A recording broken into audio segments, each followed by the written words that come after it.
And I guess we can begin with just a very simple question. Who do you live with? I live with my cousins.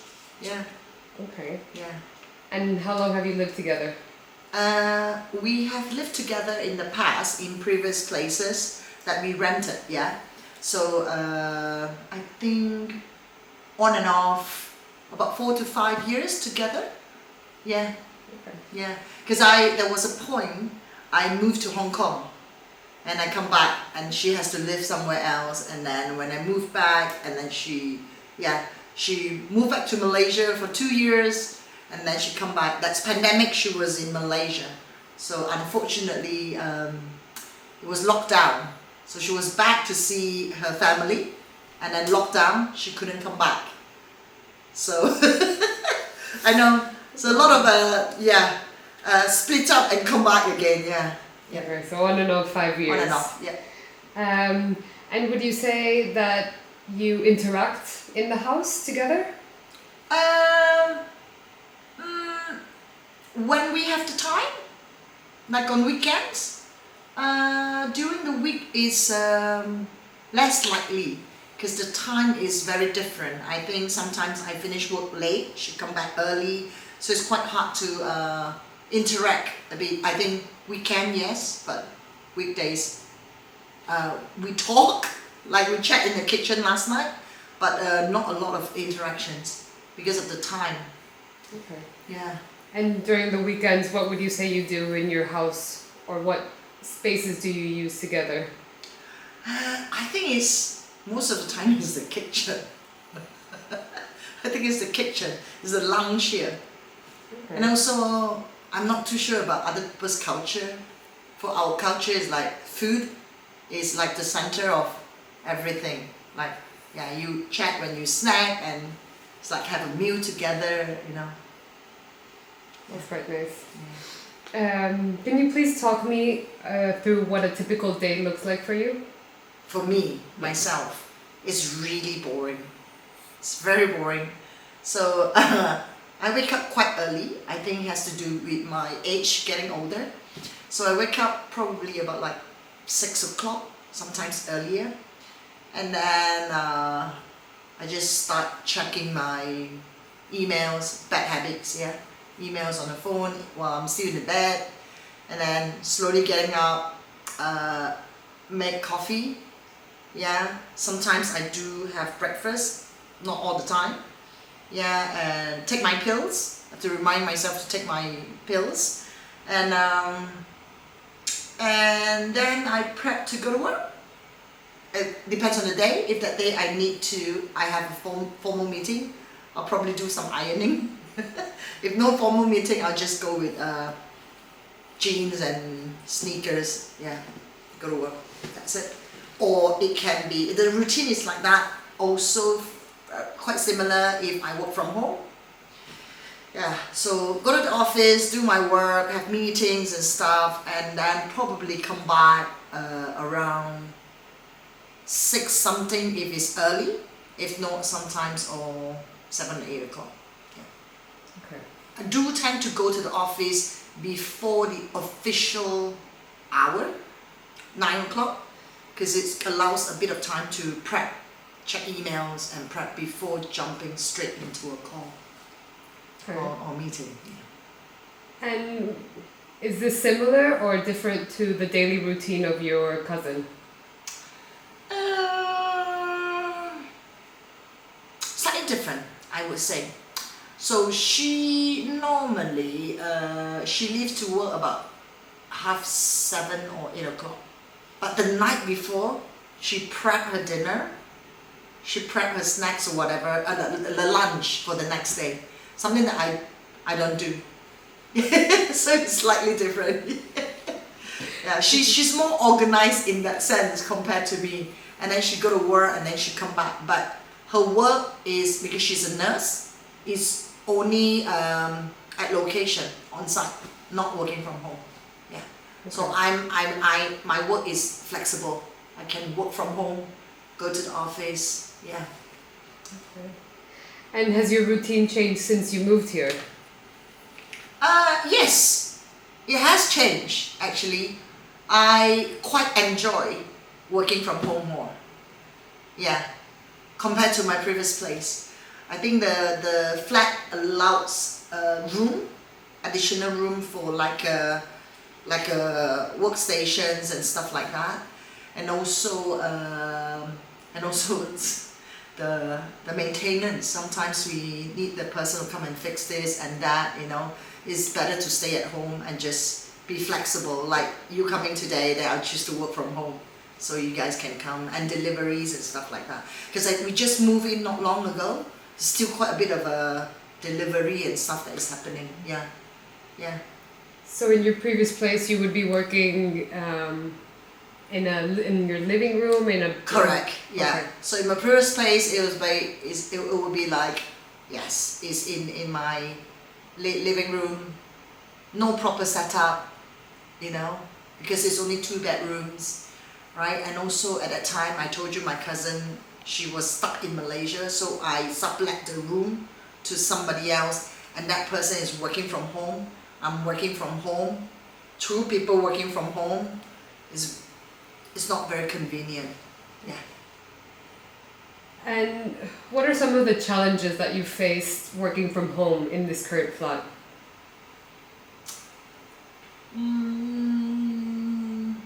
Actually, that's not much challenges. The internet is fantastic. Yeah, it's my calls are not interrupted. I'm not drop off or whatever. In the previous place, yes, the internet is always like lagging. So here, no challenges, I would say. Is that normal? That's quite good. I would say.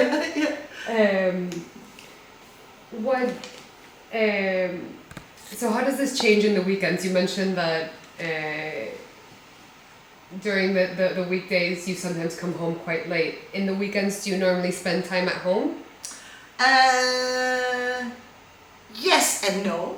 So how I split my weekend is quite funny, because one day is either Saturday or Sunday, right? I will go out. Another day is like a chore day at home. Yeah. So that's how I balance. I pick one of the day, like go out. Another day is chores. Yeah. So it's slightly different. Yeah. Okay. And also sleep in a bit longer. And also nap time, siesta. Very good. Yeah. And how did you choose this home? I think it's partially because of pandemic.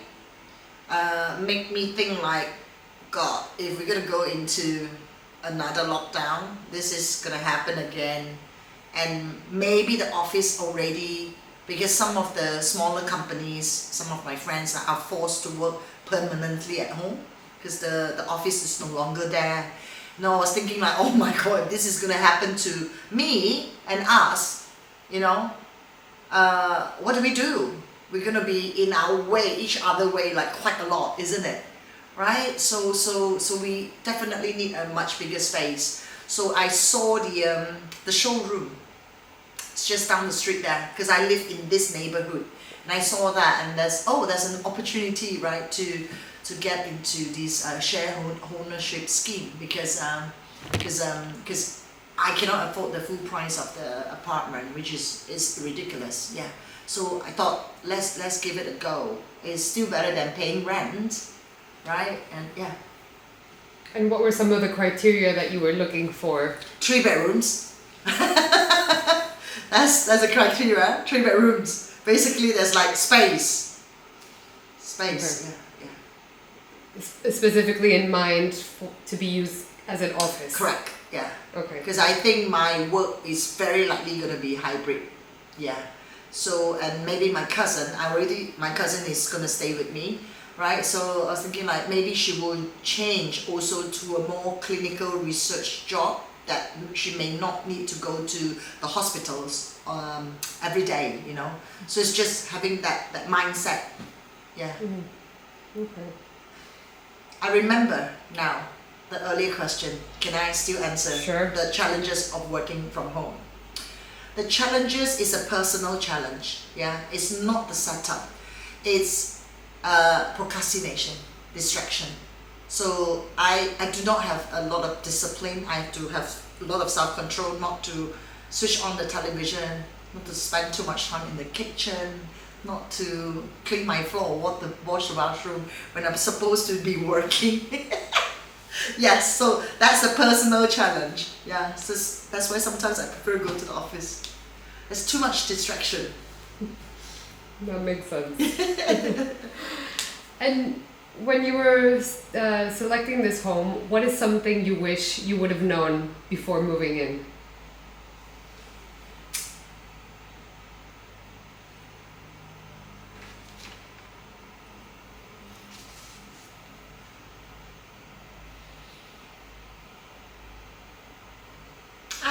I researched all of the informations.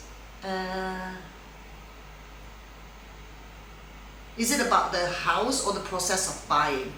Both. Yeah. Yeah, I think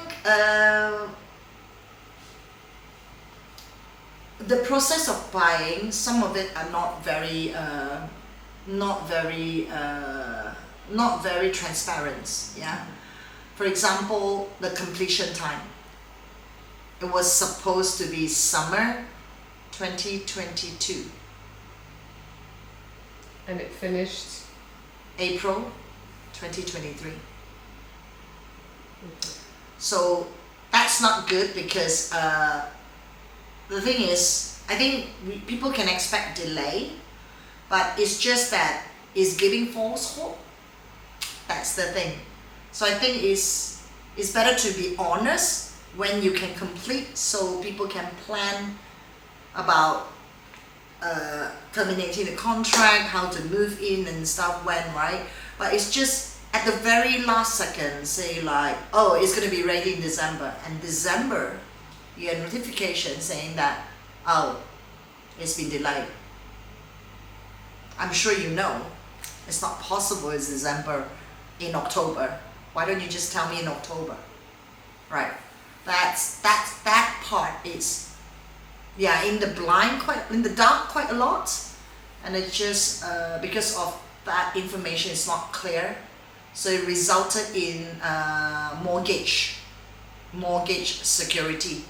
So in the very last minute, the mortgage expired, and I had to get a new mortgage that had been slapped with a 5.7. My initial fixed rate is 2.59. So it's been delayed 2 times, from 1.7 something to 2.59, and this one is like 2 last seconds when the bank say, and that's when the hike is like almost happening every 2 weeks or 1 month. It got to like 5 point something. So that's something like, if the housing association is more transparent and manage this better, so that could help, I think, the buyers manage the mortgage offers better. That's something, yeah. Yeah, and as you were saying, just planning in general. Just planning, yeah, planning in general. Okay. Not until when you're supposed to deliver, no news, and then you tell people like, oh, it has been delayed. Yeah. That's it, yeah. And anything, for example, in your flat, like the design or the way it should have been, or any finishes that you maybe were expecting and didn't receive how you expected? No, I think in general we are quite pleased with the place, but there are still bits and pieces, apart from the balcony door that come off. I think in general it's okay. Yeah. Not, maybe my expectation is not that high, because I'm not buying a luxury apartment, so my expectation is not super high. Yeah. No, your flat is very Yeah. nice. Yeah. It's very, very nice. Yes. Yeah. Yeah. And how long do you think you'll live here? I think I would live here. I wouldn't want to move if nothing major happened to this flat, because it's the neighborhood. I like the neighborhood. I've lived in this neighborhood for 15 years now. Clapham Junction, just different property that we rented, and it's convenient to go to London or go to anywhere. And yeah, I don't think so unless it's. I was thinking like when I buy this place, it's gonna be like quite permanent. maybe until I retire or something bad happened to the flat. Yeah. And did your previous homes in Clapham Junction, were they also flats? Were they similar to this? Flats, not similar. It was ex-council. Yeah, ex-council flats, 2-bedroom. Yeah. Okay. Yeah. And what are some of the things that you really like about your home? I think I first of all it's brand new. Yeah, and then I think when it's brand new, there are some hiccups everywhere, right? But in the long term, I think the maintenance, the cost of maintaining your utility bills and everything is low and it's manageable. In older flat setup, you know, the energy cost can be a lot, you know, and it's inefficient, you know, in winter time. Yeah, so I think that's the kind of thing. And you don't know when your boiler is something's gonna happen. It usually happen in December, right? And so that kind of thing, right?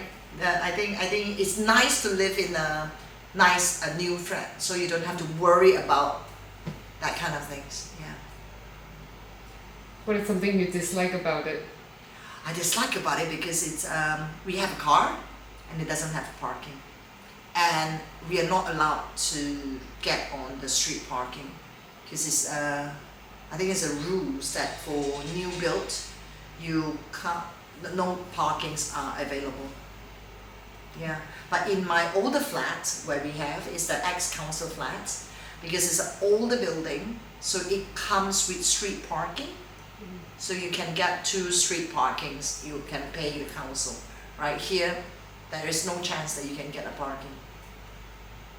Yeah. So did you have to get external parking or did you have to sell your car? You have, yeah, so 2 options, sell my car or rent a parking spot from some of the houses where they have a garage or a space. Yeah, I think that's the only way, but it's very costly, so I may sell my car.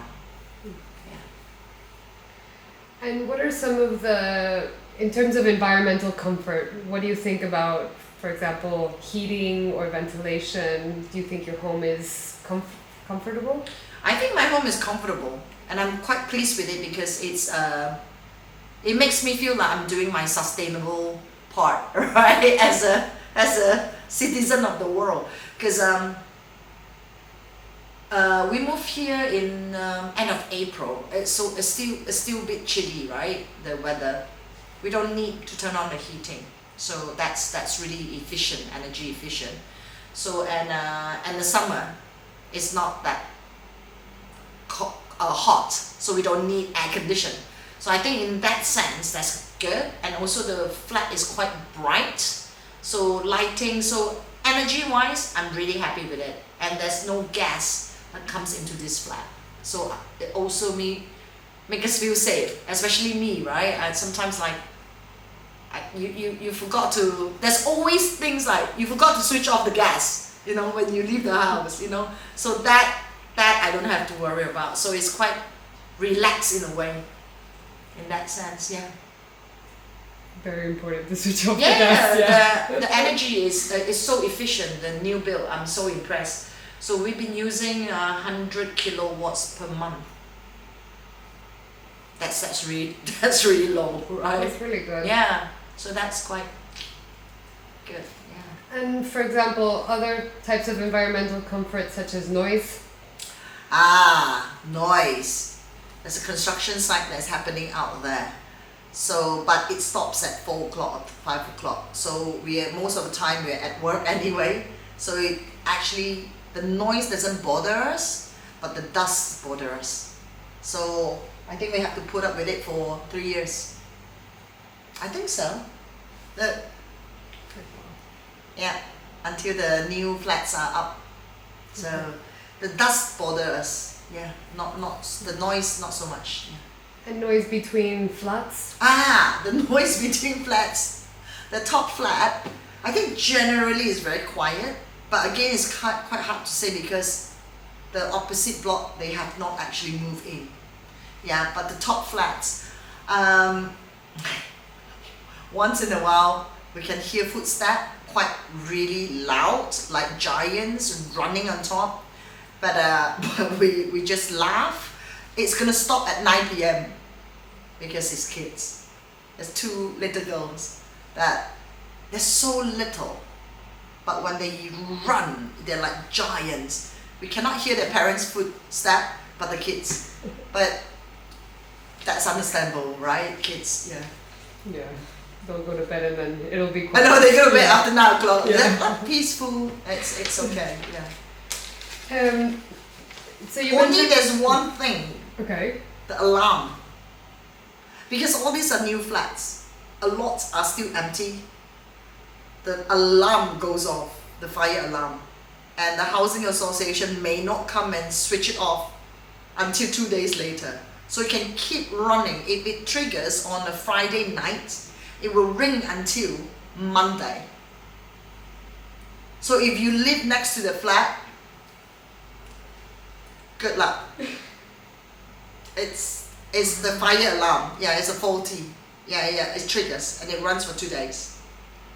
Does it work in your flat? It happens to my flat before when I was at work, and then they sent me a email and text and saying that, oh my god, your alarm is making noise. We're gonna call the fire brigade and break into your house. I was like, hang on a second, I was in a meeting. I just saw your email. If you break in, I was like, who's gonna compensate me for stolen stuff? And you cannot just break into my flat, right? And it's a faulty alarm. So it makes me worry. I have to came home, stop my meeting, come home and rush, and it was a faulty alarm. It's nothing happened in my kitchen. So that alarm thing is still happening. Yeah. Okay. So that's the part that is quite annoying. So our building here, this one, I think is all occupied. So it's not so much to worry about because we can know where there's a reset button, right? But it's just the flats that's not moved in. If anything happen, it will run for 2 days, 48 hours over the weekend. Oh, wow. Yes. That's So something that we have to put up with for now until everyone moves in. Yeah. And what for you is housing quality? For me, as simple, as bare, as plain as possible. Housing quality. So that's in terms of design. Yeah. Quality is soundproof. I think that's really important. Like I cannot hear my neighbors, so that's really good. Yeah. Things are working. Yeah. And efficient, energy efficient. That's for me. It's housing quality. I think so. Okay. Yeah. And what do you think about the amount of space you have in your home? Oh, it's great. Yeah. I wouldn't complain. Yeah. If you wanted to rearrange your home to have a different layout, do you think your home can accommodate that? A different layout as in the hardware or The furniture. oh yeah it can. So it's not the most ideal layout because of the turn of the design, but I'm very happy with it.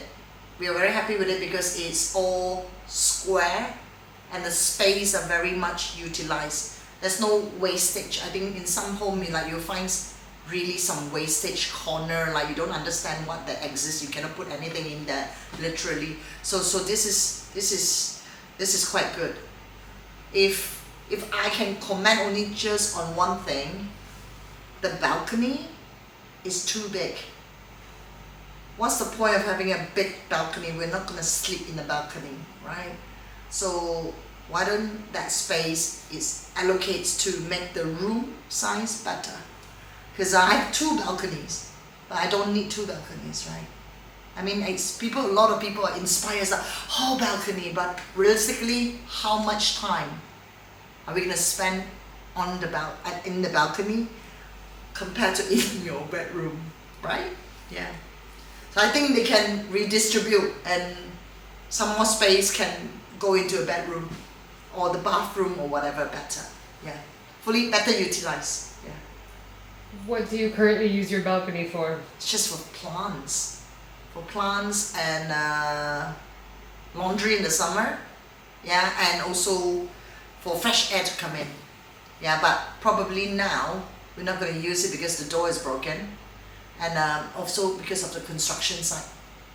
So we normally, when the door was working, we normally just go to the balcony when it's the construction stops, or on a rainy day, because the dust settles. Yeah, yeah. And how does the amount of space you have now compare to the houses you've lived in before? Oh, a lot more. That was 750 square feet. This is 1,150. So it's a lot more. And the amazing part is the storage. Because in my old flat we have a cupboard for storage. Not really a storage, but here it's a storage. And the other thing I like about this flat is the 2 bathroom. 1 bathroom with the toilet together in the bathroom will be a challenge for a working household. And for friends to come visit, you know, or friends to stay over, and it's like, yeah, it's, yeah. 2, then we can cater to emergency cases. Okay. Yeah, very true. Yeah. What makes you feel safe at home? Safe at home. I think it's the neighbor.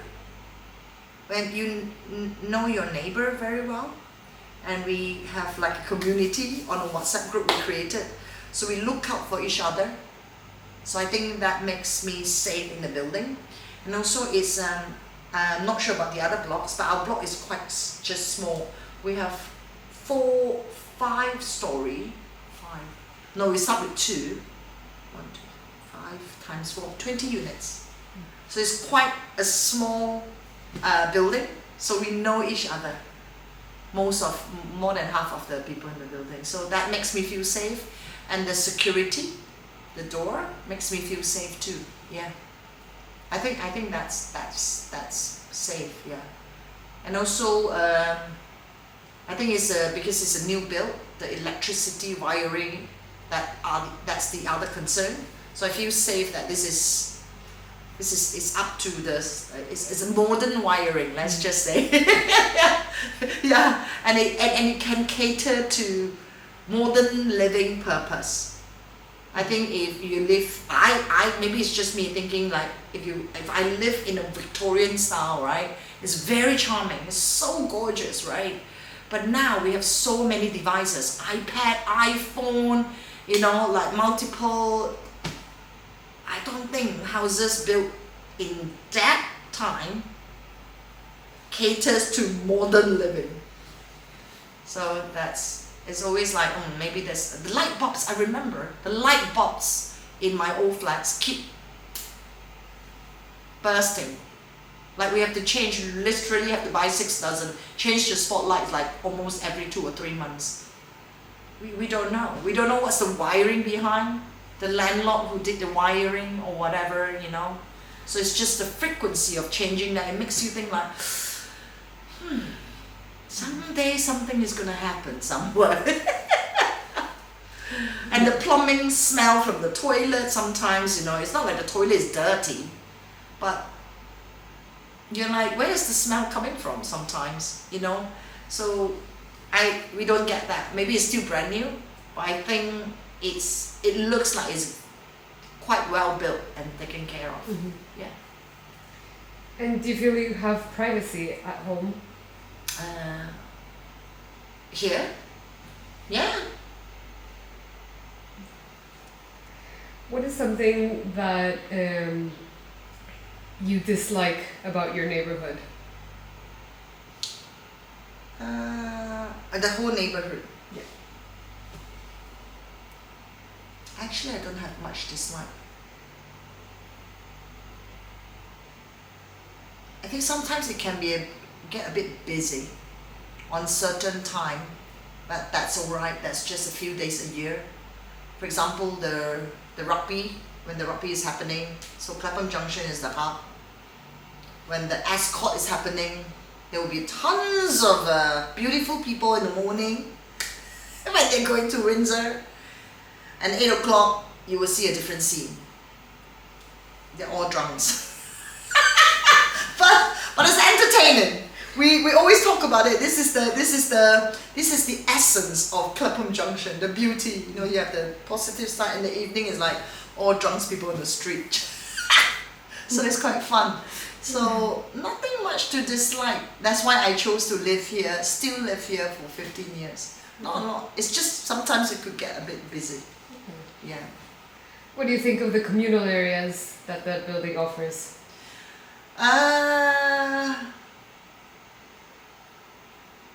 The garden, I think the garden is nice, but I don't see many people using the garden. You know, I think family with kids will use it more, and I think that they're very well planned and designed. Yeah, I like the openness of the communal.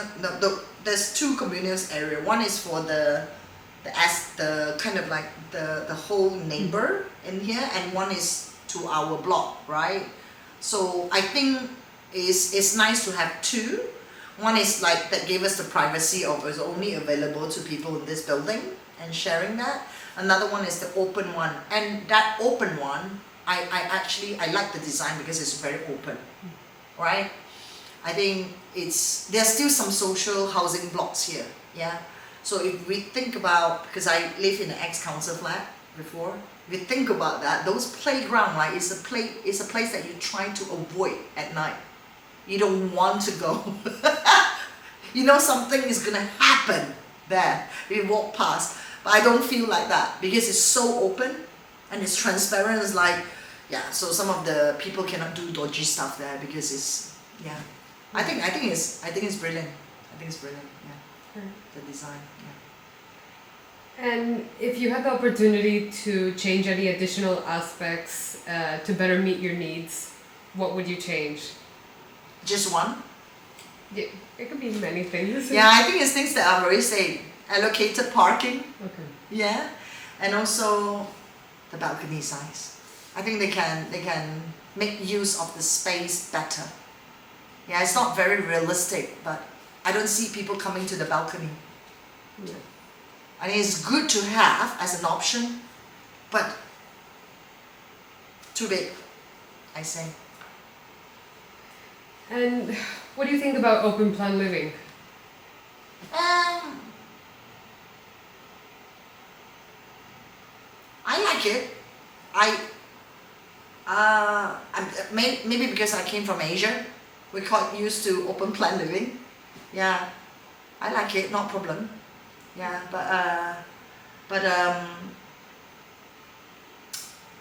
yeah, which I find it odd when I first moved to UK. It's like, why do you have so many doors? Why do you have so many doors? Like you have doors literally in every single room. So that's just wasting space. So in Asia, when we walk into an apartment or a flat, the first thing you will see is actually your living room and your kitchen. Then you move to your rooms, right? Here is like, oh no, the first thing that you walk into a flat, there is a door. There is a door for us. And then the door to where? Door after door, right? It's like there's so many doors. Like, so I'm quite used to open space. I think it's safe space, give you more comfort. You feel like you have more space. Yeah. I thought the same thing about like that with too many doors. Too many doors. Yeah. And I try to like reason out because I work in insight, so I always drill down in like why? What's causing this? My hypothesis is saving energy, trapping heat. So when you trap the heat in each room, you insulate because the insulations in UK building, I think in the old one is very poor. So that's how they trap to maintain the heating costs. Yeah, but too many doors. I was like, why do you need that? Because the walkway is a waste of space, isn't it? Yeah. So if they can reverse, it's different. Yeah. How do you feel your home impacts your well-being and health? Well, I think this flat has a positive impact because you feel like you want to go home. Yeah. So, yeah. And has that changed from the other flats you lived in? Yeah, it's changed a bit. Yeah. So like I said, like I am more interested in working from home here compared to my old flat. Yeah. I would like to spend more time at home. In the previous flat, is probably I will leave the flat more. I will not spend so much time at home. I think it's the space. Okay. You mentioned that the flats that are in Asia that you're accustomed to have open plan living. Would you say that there's other similarities with the places you've lived with and this home? In Asia. Yeah, I think so. I think this flat is more similar to what I have in Asia. Yeah, but it's still that the difference, the biggest difference is the kitchen in Western setup is always, there's no window. So I realized I've not lived in a lot of countries. I've lived in France, I've lived in UK, and I live in the US. I noticed North America apartments and the UK, British, are very similar. It's just inside, when you cook, right? The smell, it's better if there's a window. You can just open the window and the smell can go up, right? So I think in Asia, in our kitchen, it's always, there's a glass, a window. Yeah. So I think that one is still different. Yeah. Apart from that, it's the open space right now, and this flat is quite similar. The other difference is the bathroom. We rely on an extractor fan to take out the humidity or whatever. In Asia, there's always a window. The bathroom always have an escape thing that goes out, right? For your moist or whatever, just natural. So yeah, I think here we rely a lot on devices to do the job. I think in Asia it's just everything is natural. The only thing that's not natural is air conditioning. We have air conditioning on all the time. This is hot. Yeah. What would you say is something unique about your flat? This one.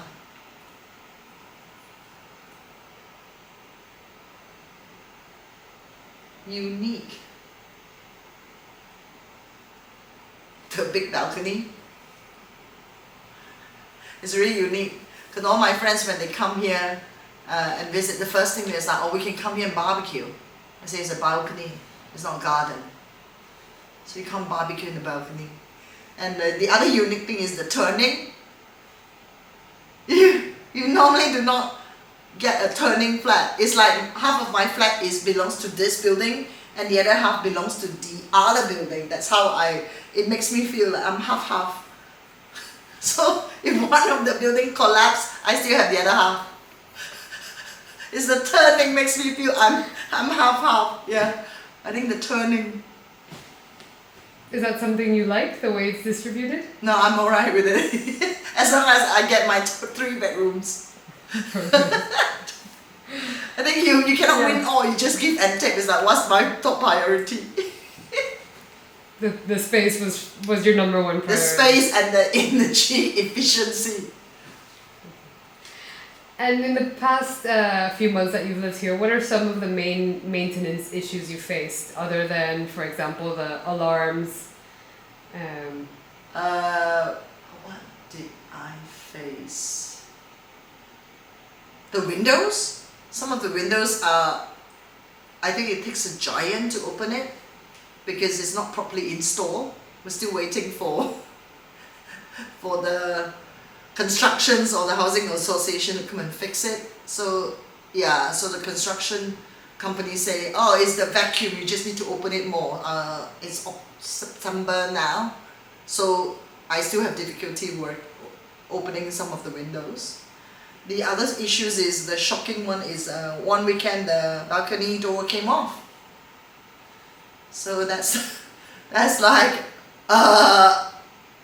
it's, don't know what to do, and it's the weekend, so so it's quite challenging that weekend. The offices are closed, and that was the only time that we do not feel secure living here, because the door is open, and it's and people can just climb and can come in. And even though we are on the 3rd floor, yeah, or 4th floor, you can't reason out with burglars, isn't it? It's not like they're not going to climb. Yeah, that was the only time, apart from bits and pieces like the shower head is not working, there's a missing screw, and it's a different shower head. So those are bits and bobs, but apart from that, it's okay. The biggest challenge that we all face is the signing up to the utilities company. I think a lot of new builds face that, because it's a new address. So some of us still do not have an energy company. So we hope that it's not going to be disconnected, because we have problems signing up with energy company and heating company. So that's, we don't understand. We don't understand the challenge. Yeah. So the biggest challenge, each of us has different experience. So my experience is, my account has been taken over by somebody who doesn't live here. So, and then this person has signed up to British Gas. And how can this person sign up my address to British Gas where myself cannot sign up to an energy company? It's very, very strange. For some other people, the experience could be different. And when they call an energy company, they have been asked to prove the owner, the land registrations of the flat. Yeah, but we haven't got that land registry documents, because it's still the lawyers is still talking to the housing association solicitor, and it hasn't been issued. It will take a year to issue. So some of my neighbors are battling. It's like they ask for proof of purchase. A mortgage is not good enough. We don't have the completions documents to prove as well. So it's going to take 12 months, and so that part we are left to sort out our own solutions. So there's not much help from the housing association in terms of that. What they should have done, they should have just issued a letter and say these flats are new builds, utility company contact us, because the land registrations, all these documents are not ready, it's only ready by next year or something like that, isn't it? So but they leave us to be creative and deal with all this matter ourselves. It's worrying. Some of them are really worried because they have kids especially, right? And your electric, like, you don't know when it's going to cut off. One of the guys got cut off because of that. We don't know. It's not like we can't sign up. So that's very, very strange. Yeah, you don't want winter to come and yes. have that. So I think that's the worry of most of the people here. Yeah. So we have to, find a creative way to sign up, to register, which is odd. You mentioned in the survey that 55% goes towards mortgage. Do you feel like your home is affordable? Is it 55%? You had mentioned. Of my after-tax income, right? Is it so? Your question is? Do you feel your home is affordable? Yes, I still find that, because it is the same amount. I know, even with the increased interest rate, right? But the rent has also increased massively. So it's either the money go into my mortgage or the money go to somebody else. So at the end of the day, I still pay more or less the same amount, and I have the comfort of bigger space, and also I don't have to worry about next year how much that person is going to increase my rent and kick me up on serving notice. So that I feel I'm secure. Yeah, less thing to worry about. Yeah. How would you define affordability? I think the affordability definition in London is not really affordable. Yeah, I think that word, that definition has been tweaked, abused, and misused. How can, if my mortgage is more than 50% of my take-home income, how can developers or housing association brand that as affordable? It's half. It's only affordable if it's a quarter or less. Yeah. It's not affordable at all, but it is what it is. Yeah. And what would you define as a decent home standard? In terms of, What would be the criteria for you that would go into defining a decent home standard? What aspects are kind of priority? I think something like this for me is decent. It's more than decent. I'm satisfied with this kind of setup. Yeah, but I just wish that it is not so expensive. Yeah. Yeah. But I've also brainwashed myself, like London. This is London. This is, it's either I rent, or I have the opportunity to buy something, and it's like still paying rent, but it goes into my mortgage. Yeah. Ideally, I would like to pay a bit less. Yeah. And has the last 4 days changed how you view your home?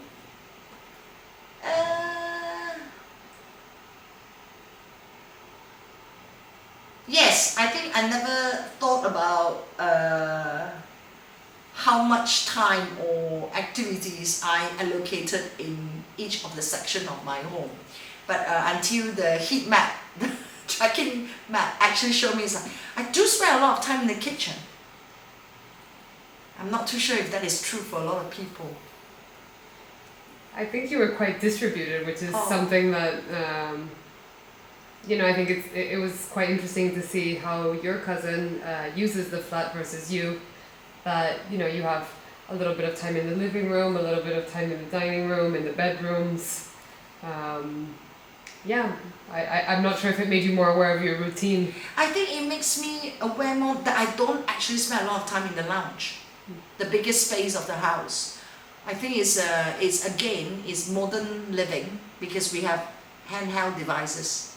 We don't actually need the televisions, and this space is probably, if someone come and visit, then this will be the space like to socialize. Apart from that, between both of us, it's very, very rare. I think people are more glued to their devices, and and have that portable things is easier, isn't it? Yeah. Yeah.